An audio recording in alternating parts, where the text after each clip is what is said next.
Where did Foxtrot go wrong? There are several factors. One factor being expenses being higher than revenues. Another factor is Foxtrot didn't really know who they were. Foxtrot, I believe, was trying to be too many things to too many people. When executives talked about what Foxtrot is, they would usually say, we're a modern convenience store with an all-day cafe, wine bar, and a delivery app. Mike Levitola, in a January 2024 interview with Startup Grind Chicago, he was saying that Foxtrot had somehow become a QSR, increasingly deriving more and more revenue from the prepared food section. Was it a market, a coffee shop, a wine bar, a salad restaurant, or was it an online delivery app?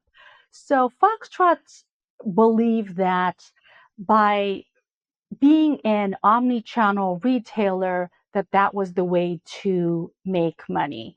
When a consumer came into a Foxtrot store, somehow convinced them to download the app and order items from Foxtrot for delivery to get more revenue from each consumer.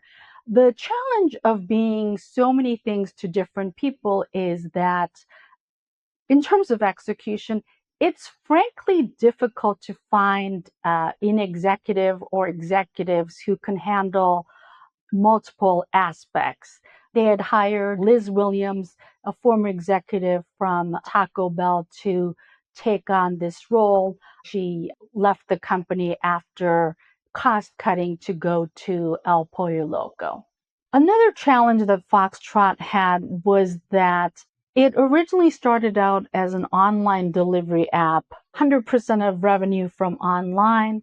And then in 2019, it evolved into about a 50% online, 50% in-store retail split. And then in 2020, during the height of the pandemic, it became 90% of revenue from online and 10% from in-store.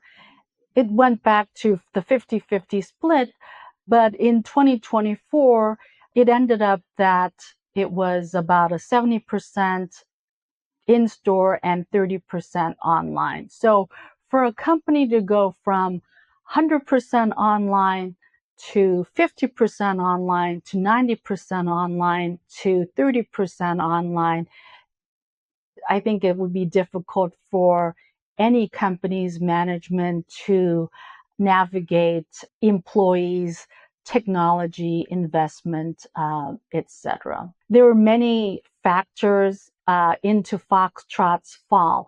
However, I think that the abrupt closure of Foxtrot with no advance notice to employees or vendors was caused by debt financing. The company had received about $165 million in equity financing through the years. And then in March 2023, they received $18.6 million in debt financing. Equity financing, you're giving up a portion of the company, but you don't have to pay back the money. Whereas with the $18.6 million in debt financing means you have a set schedule, you have to make the monthly repayment. And I think Foxtrot at the end just ran out of money and they were overly optimistic and they weren't able to make it. Foxtrot's failure, due to a lot of reasons, one of which was overexpansion. So Foxtrot originally started in Chicago, then went into Dallas, the Washington, D.C. area, and then Austin, Texas.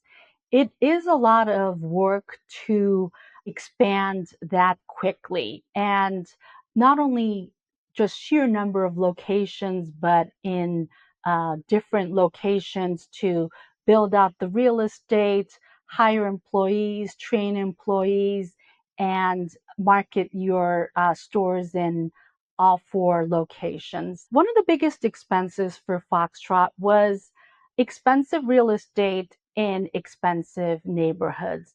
Foxtrot wanted to appeal to affluent young urbanites, and to do so, they took on expensive leases. According to Anna Hensel, who wrote about Foxtrot in Modern Retail, she had interviewed former Foxtrot employees and found these 3 nuggets. One, Foxtrot was on track to miss its sales goal by about 35 million in 2023. Number 2, one of Foxtrot's locations near Wrigley Field had very inconsistent revenue. They could do $10,000 of sales on a good day, as in when the Chicago Cubs were playing, or only $1,500 on a bad day when nothing was going on. Number 3, the Tribune Tower store in Chicago, which was not on Michigan Avenue, but right off Michigan Avenue, so I'm sure high rents. That store was unprofitable, doing only about $10,000 to $14,000 in sales per week.